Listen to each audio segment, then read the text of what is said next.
जिन्ना कि यदि एक राज का खुलासा हो जाता तो भारत पाकिस्तान के बंटवारे जैसी दुखद ऐतिहासिक घटना से बचा जा सकता था। जिन्ना की बेटी तक को इस बारे में उनकी मौत के बाद पता चला। पाकिस्तान हर साल 11 सितंबर को अपने संस्थापक मोहम्मद अली जिन्ना की पुण्यतिथि मनाता है। वो जिन्ना जिनकी जिद के कारण भारत के 2 टुकड़े हुए। पाकिस्तान का निर्माण उनका सपना था, लेकिन वे अपने सपनों के पाकिस्तान में सिर्फ 13 महीने ही रह सके। 11 सितंबर 1948 को जिन्ना का 72 साल की उम्र में निधन हो गया था। उनकी मौत टीबी से हुई थी। उस समय गंभीर मानी जाने वाली जिन्ना की इस बीमारी का पता बहुत चुनिंदा लोगों को ही था। इनमें जिन्ना के डॉक्टर जालार पटेल और उनकी बहन फातिमा भी शामिल थीं। फ्रांसीसी पत्रकार डोमिनिक और अमेरिकी लेखक लैरी ने अपनी किताब फ्रीडम एट मिडनाइट में लिखा है, जिन्ना जानते थे कि यदि उनके हिंदू दुश्मन को पता चल गया कि वे मरने वाले हैं तो उनका पूरा राजनीतिक दृष्टिकोण बदल जाएगा।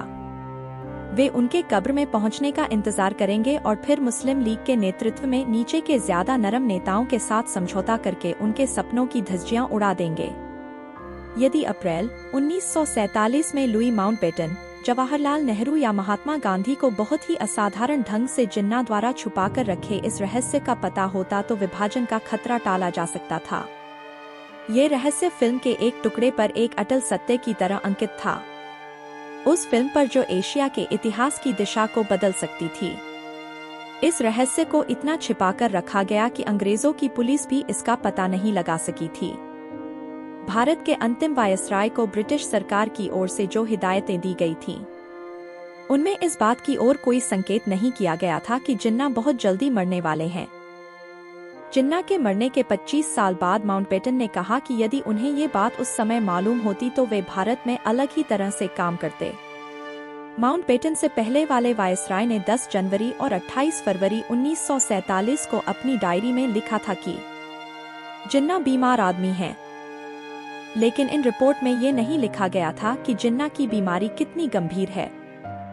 जिन्ना की बेटी मिसेज वाडिया ने दिसंबर 1973 में फ्रीडम एट मिडनाइट के लेखकों को एक साक्षात्कार के दौरान बताया था कि उन्हें जिन्ना की बीमारी का पता उनके मरने के बाद चला।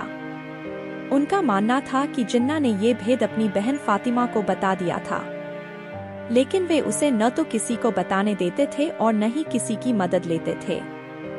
जिन्ना के एक्सरे में क्षय इतना व्यापक था कि मरीज सिर्फ 2-3 साल ही जी सकता था। एक्सरे की ये फिल्म एक लिफाफे में बंद थी, जिस पर किसी का नाम नहीं लिखा था। ये लिफाफा मुंबई के प्रसिद्ध डॉक्टर जालार पटेल की तिजोरी में सुरक्षित था। जिस आदमी के फेफड़ों की ये तस्वीर थी वो वही जिद्दी और अड़ियल जिन्ना था, जिसने लुई माउंटबेटन के भारत की एकता को बनाए रखने के सारे प्रयासों पर पानी फेर दिया था।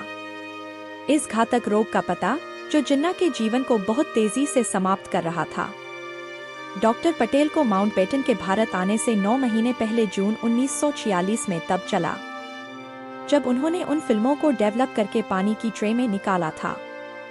टीबी के क्रूर अभिशाप ने पाकिस्तान के मसीहा के फेफड़ों पर 70 वर्ष की आयु में हमला किया। जिंदगी भर कमजोर फेफड़ों की वजह से जिन्ना का स्वास्थ्य खराब रहा था। अगर यही जिन्ना पहले बता देता कि उसको टीबी की बीमारी है और वो मरने वाला है, तो भारत का कभी बंटवारा ही नहीं होता और कभी हिंदू मुसलमान के झगड़े भी नहीं होते। लेकिन जिन्ना की जिद ने भारत का बंटवारा कर दिया और भारत के 2 टुकड़े हो गए। लोग अपनों से बिछड़ गए, जिनका दर्द आज भी लोगों के दिलों में है। भारत और पाकिस्तान का बंटवारा हुआ, लेकिन इस बंटवारे के साथ साथ रिश्तों का भी बंटवारा हो गया। भाई अपनी बहन से बिछड़ गया तो माँ अपने बेटे से। बंटवारे से एक देश के 2 टुकड़े हो गए और वो दोनों देश एक दूसरे के दुश्मन बन गए।